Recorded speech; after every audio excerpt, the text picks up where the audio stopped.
Galera, tudo bem? Sejam bem-vindos a mais uma aula aqui no ALAC Concursos. Eu sou o professor João Kleber e estarei ministrando a disciplina de Informática Básica para vocês. Bom, hoje nós vamos falar sobre internet e as suas tecnologias. Ah, professor, o que vai ser essas tecnologias? Nós iremos falar sobre a intranet, a extranet e também falaremos sobre computação em nuvem, também chamado de cloud computer, tá? Beleza? Então, vamos entender o que é internet, primeiramente. Gente, bem tranquilo, rápido e prático. Internet é um conjunto de redes interligadas, tá? Na aula passada a gente falou sobre redes de computadores, beleza? E aí eu quero passar um macete para vocês aí. Bom, qual que seria esse macete, professor João Kleber? Para que exista uma rede, eu tenho que ter 2 computadores, no mínimo, certo? E aí, o que você precisa saber? Para existir uma rede, eu não sou obrigado necessariamente a ter acesso à internet. Agora, quando eu tenho uma internet, eu sou obrigado a ter uma rede.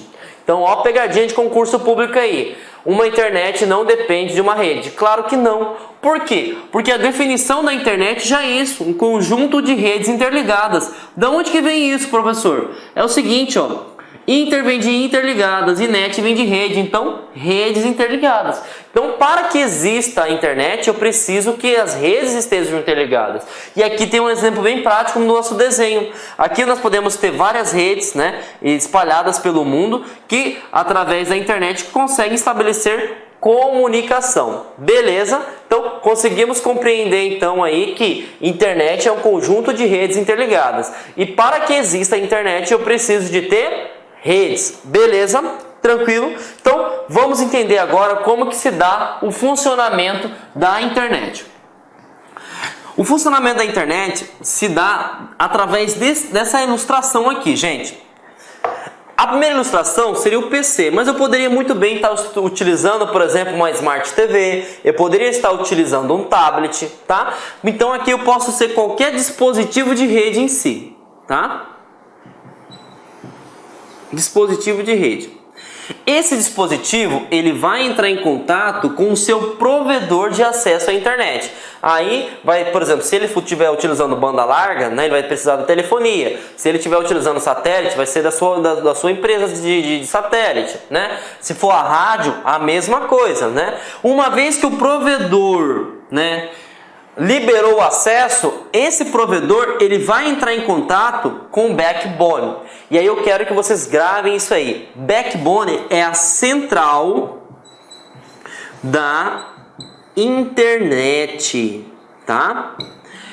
O que é o backbone? É onde passa todos os dados, todos os arquivos, independente aonde você esteja, né? E aí até que aconteceu no ano de 2013, que ficou muito comentado o caso do Edward Snowden, né? Que ele contou que os Estados Unidos monitorava, né, todas as atividades de outros países. Como que ele monitorava? Porque os Estados Unidos, através da Agência Nacional de Segurança deles, interceptava o backbone.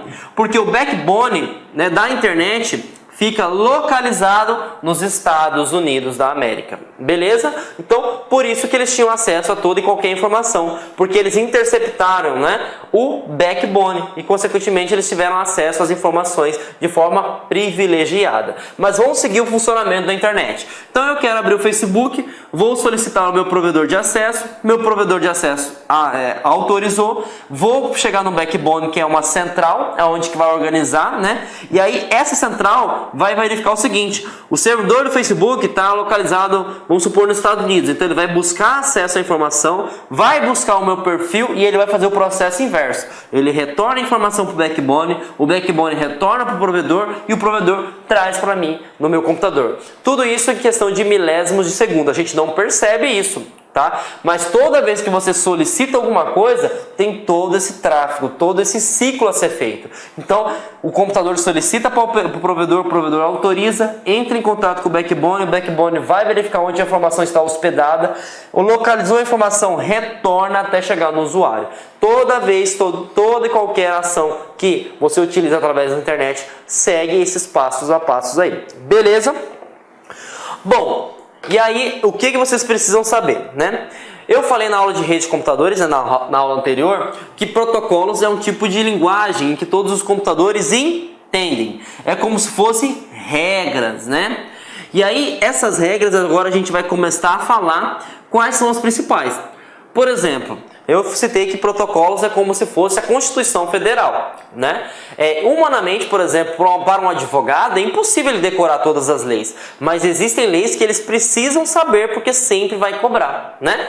E aí, da mesma forma que o advogado precisa saber essas leis bases, né? Vocês, para passar no concurso público, têm que saber os principais protocolos que cobram em concurso público. E aí vocês precisam saber o seguinte, que existem 2 protocolos que permitem você navegar na internet, né? É o HTTP e o HTTPS. Aí você me pergunta, professor, para que existe 2 coisas para fazer a mesma coisa, né? E aí eu vou te responder o seguinte, né? Se o ser humano fizesse todas as coisas para o bem, não haveria necessidade disso. Mas infelizmente nós temos pessoas que agem de má fé, né? E aí o que aconteceu? As pessoas, os cientistas, né, voltados para a parte de rede de computadores, teve a necessidade de criar um protocolo que permita dar segurança, dar credibilidade para o usuário. Então, quando você vai navegar, né, e até uma dica que eu faço para vocês, e você vai utilizar informações pessoais, tais como CPF, RG, número de cartão de crédito ou fazer uma operação bancária, você tem que utilizar o protocolo HTTPS, porque esse protocolo permite visualizar as informações de forma segura. Então, vai dica para vocês, se cair na prova de concurso público, é o tipo de navegação na internet que permite que eu navegue de forma segura. Qual o protocolo que eu tenho que utilizar? HTTPS. É um protocolo na internet que permite navegar na internet, mas não traz segurança. É o que? É o HTTP. Beleza? Então, HTTP e HTTPS, os dois têm a mesma função, que é visualizar as páginas da internet. Só que tem uma diferença crucial entre os dois, né?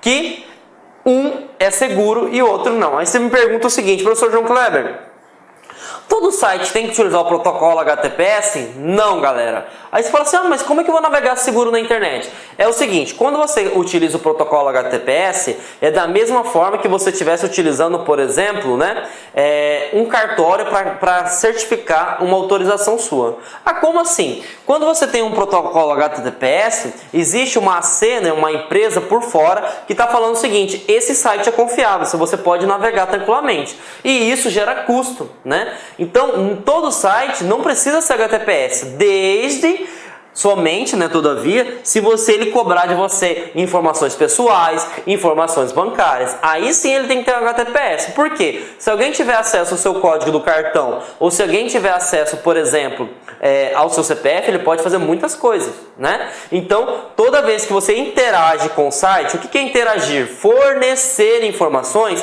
o protocolo tem que ser HTTPS. Agora, se é, por exemplo, um site de pesquisa, um site de consulta, onde você não vai inserir esse tipo de informações, pode utilizar HTTP, porque você não vai entrar com dado relevante à sua pessoa, né? Ou às suas contas bancárias, né? Ou informações bancárias, então não há necessidade de ter HTTPS. Beleza? Então, entenderemos 2 protocolos importantíssimos da internet, né? E a gente vai ver mais outro, tá?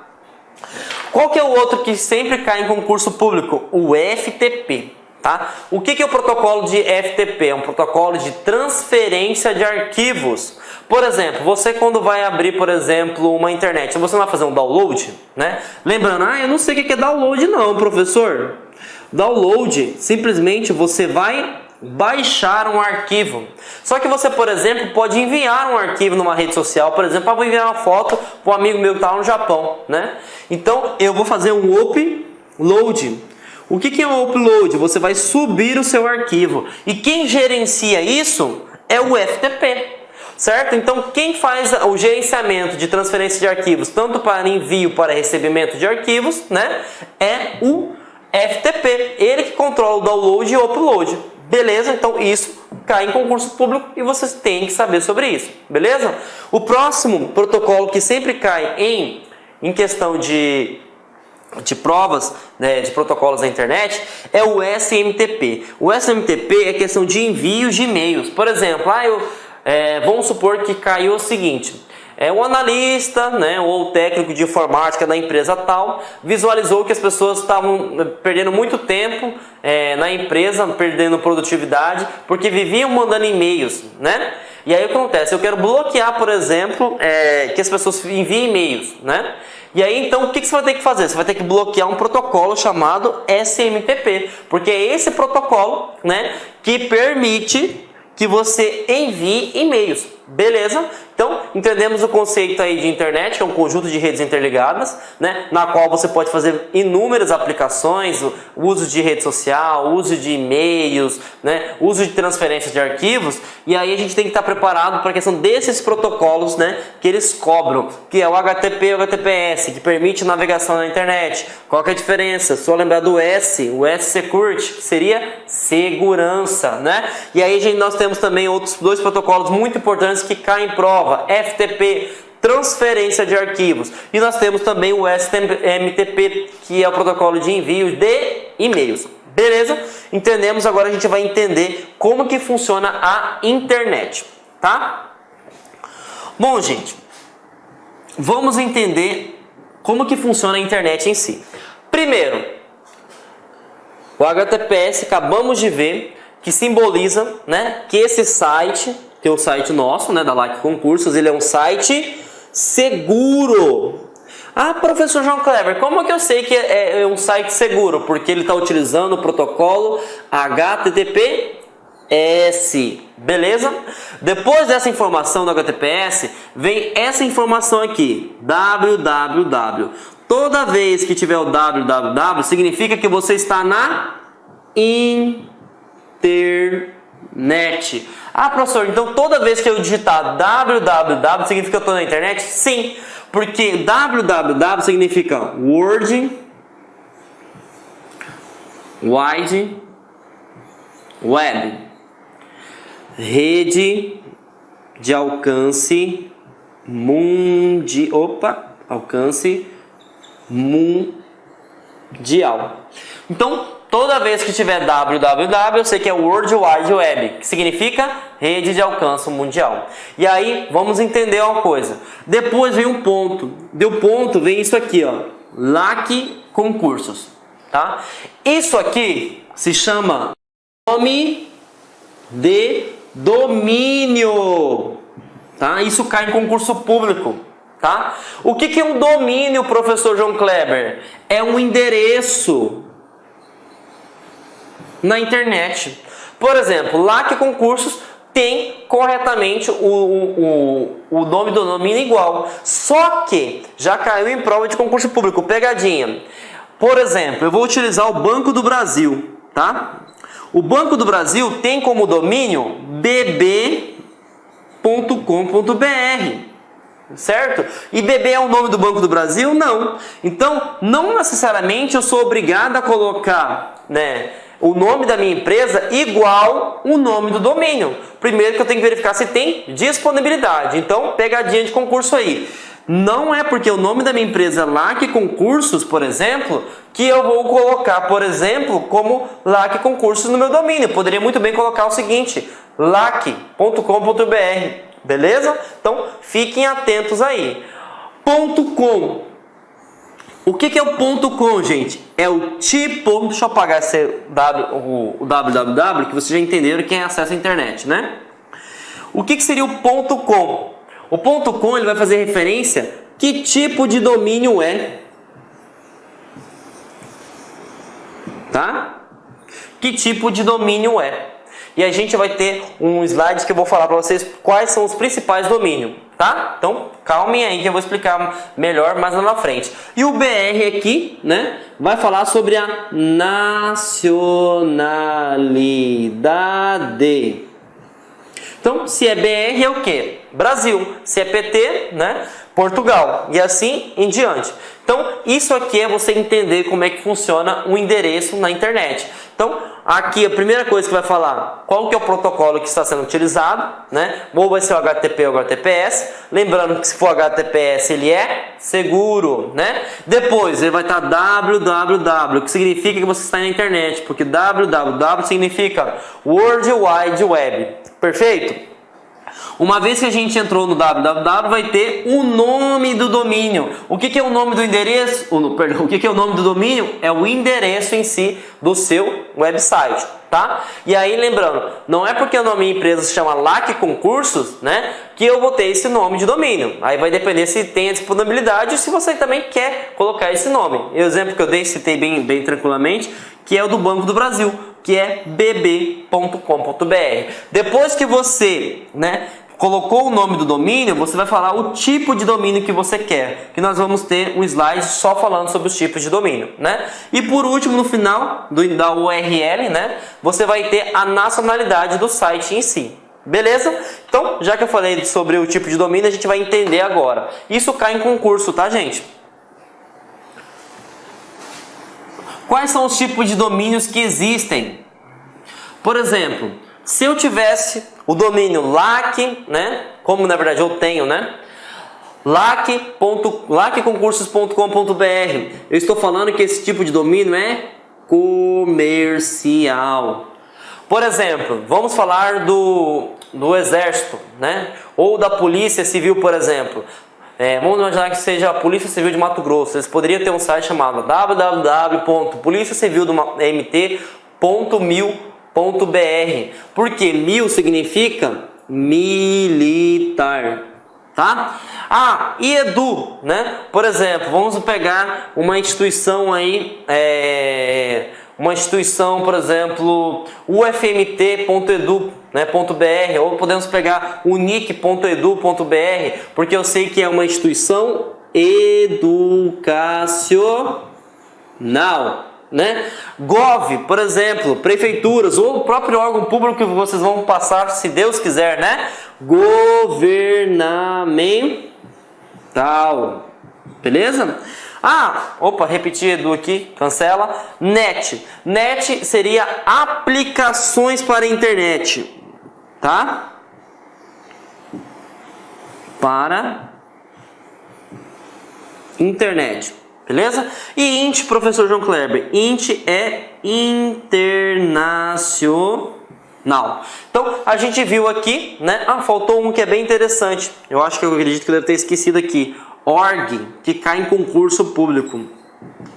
Falha minha aí. Org é organizacional. Beleza? Então, esses são os principais, né, tipos de domínio. Então, quando você visualizar lá no endereço, na URL, se estiver falando .com, você já automaticamente já sabe que é referente a comércio. Se tiver edu, educacional, mil, militar, int, internacional, gov, governamental, né, org, organizacional e assim em diante. Beleza, gente? E aí, a gente vai entender agora o conceito de intranet, né? Vimos que para você entender bem intranet, vocês têm que estar absorvido o conceito de internet. Então eu vou relembrar aí para vocês melhorarem a absorção de conhecimento. Internet é um conjunto de redes interligadas, então mundialmente você pode trocar informações, beleza? E o que é intranet? Intranet é você delimitar um determinado público. Então, não todo mundo vai ter acesso àquela informação, apenas um público.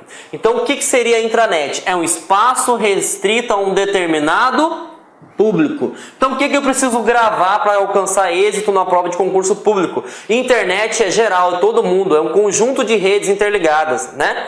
E aí o que acontece? A intranet é um determinado público. Beleza? E aí, para você facilitar o entendimento, grave. A internet é uma rede WAN. E a intranet? Grave isso aqui, ó. LAN.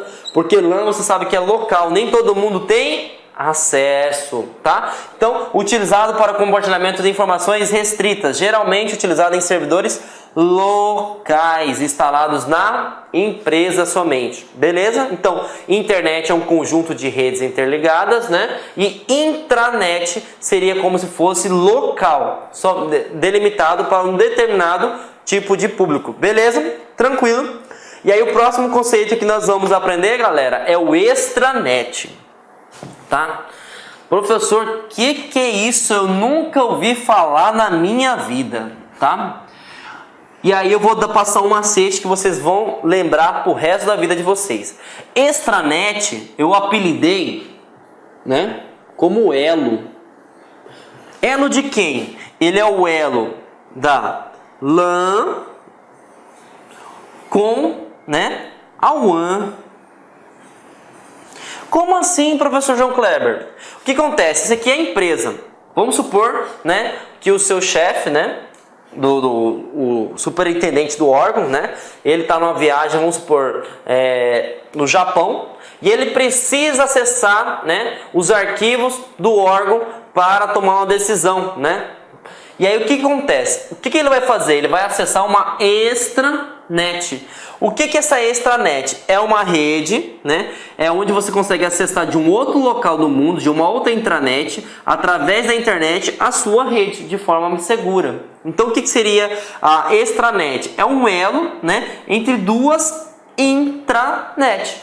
Então você está no outro local do mundo, né, e você consegue ter acesso aos seus arquivos. Beleza? Então essa é a ideia de extranet, tá? E você consegue visualizar o arquivo da sua empresa em si, né, ou do órgão que você está apto, né, de forma segura. Então o extranet, né, ele permite isso, gente. Ele permite a ligação entre a rede WAN e a rede LAN. A rede WAN, você sabe que tem uma cobertura mundial, e a rede LAN seria local, é algo restrito, que seria uma intranet. Beleza? Então a gente entendeu aí mais um conceito interessante da internet em si. Beleza? Bom, agora a gente vai falar de uma tecnologia que não está caindo em concurso, né? Eu sempre falo, despenca, tá? Bom, o que é esse conceito, professor? O conceito é a computação em nuvem. Essa tecnologia também é chamada de cloud computing, né? É um conceito que faz referência a uma tecnologia que você vai salvar, né, os seus arquivos, as suas aplicações ou serviços em um local aonde está a sua empresa. Por exemplo, né? A LAC, por exemplo, tem uma filial em Cuiabá, numa situação, né? E aí o que acontece? Eu como professor vou salvar meus arquivos na nuvem. E então esses arquivos não vão ficar salvos em Cuiabá, vai ficar salvo em um outro local, né? E aí para que vocês consigam compreender bem essa ideia, eu vou, infelizmente, ter que falar de uma tragédia que aconteceu em 2001, né? Que foi o quê? O caso das Torres Gêmeas lá nos Estados Unidos. A computação em nuvem até aquele ano não era tão difundida como nos dias hoje. Por que ela ficou difundida a partir dessa tragédia? Porque o que aconteceu é o seguinte, gente, para quem não sabe da história, né, as Torres Gêmeas era como se fosse a cereja do bolo, né? Como assim cereja do bolo? Todo mundo tinha um escritório nas Torres Gêmeas. E aí como é que funcionava até naquela época? Você tinha, por exemplo, vamos pegar as Torres Gêmeas aqui, né? Eu tinha um andar que era voltado para o atendimento, e o outro andar que seriam os meus data centers. Professor, não sei o que é data center. Data center é a central de dados, onde fica armazenado todos os dados da empresa. Quando o avião veio, né, o que aconteceu? Quebrou tudo, né? Tudo foi destruído. E aí, consequentemente, as empresas vieram à falência. Muitas pessoas perderam a sua vida. Não só também aconteceu casos de pessoas se suicidarem, porque na informática não tem um achismo, né? Ou é ou não é. E aí a computação em nuvem surgiu dessa ideia mesmo, infelizmente, dessa tragédia que começou a difundir realmente. Então, o que seria a computação em nuvem? Você está num local, né? Você está alocado ali, igual o exemplo a LAC Concursos, mas as nossas aulas, os nossos materiais não ficam alocados em Cuiabá, ficam alocados num provedor. Esse provedor pode estar em São Paulo, pode estar em Brasília. Se caso, Deus me livre, aconteça alguma coisa aqui em Cuiabá, não vai interferir, por exemplo, né, nos arquivos que vocês estão vendo, nessa aula que vocês estão vendo. Por quê? Porque os nossos arquivos não estão armazenados fisicamente, eles estão virtualizados, né, eles estão em um outro local. Então essa é a ideia de virtualização. Lembrando que a virtualização, né, você pode ter acesso a qualquer lugar do mundo. Por exemplo, as aulas da LAC Concursos, né, você pode ter acesso na China, no Japão, nos Estados Unidos, né, no Ceará, no Pernambuco, em Bahia, Minas Gerais, Mato Grosso, em qualquer lugar, independente dos dispositivos. Você pode ter acessar por servidores, você pode acessar por um computador, por um celular, por um tablet, por uma Smart TV. Então, essa é o bacana da ideia da computação em nuvem. Além de você salvar os arquivos, né, em um local diferente, você pode ter vários dispositivos, independente qual é, desde que você tenha acesso à internet. Tá? Uma coisa importante que cai em concurso público, pelo amor de Deus. Você está armazenando um arquivo na nuvem? Tá, mas você precisa de uma coisa chamada internet. Pelo amor de Deus, você não consegue trabalhar ou fazer um serviço de computação em nuvem. Você não tem acesso à internet, porque você tem um outro local, né? Um outro local que pode estar, por exemplo, em outro país. E a gente lembrou que para a gente ter uma rede WAN, que seria a internet, eu tenho que ter esse acesso, né? Então, para que funcione a computação em nuvem, eu dependo da internet, porque o servidor em si não está armazenado, né? As informações não estão armazenadas no meu computador, eles estão armazenados na estrutura da internet em um outro local, beleza? Então fiquem atentos aí, porque, por exemplo, já caiu em prova que a base da computação em nuvem são servidores, não é um servidor. Eu preciso de ter acesso à internet, tá? Fiquem atentos, por favor. Bom, meus amigos, minhas amigas, inicialmente eu quero pedir licença para vocês, pois interrompi seus estudos, mas essa videoaula que você está assistindo aqui no YouTube é uma videoaula demonstrativa para você conhecer as potencialidades e conhecer o nosso produto do site Lá Concursos. Você quer continuar assistindo essa videoaula até o final? Aliás, você quer fazer o nosso super curso focado no Instituto Federal da Bahia, super competitivo, nós temos diversos cargos, temos curso de conhecimentos básicos e gerais para todos os cargos, assistente de administração, técnico de assuntos educacionais, assistente aos alunos, técnico em contabilidade, cursos completos, cursos muito competitivos. É muito simples, é só você entrar em contato com uma das nossas atendentes aqui da Lá Concursos, que eu tenho certeza que você não vai se arrepender. Tá certo, meus amigos? Então espero vocês no site Lá Concursos. Um forte abraço, fique com Deus, tchau, tchau.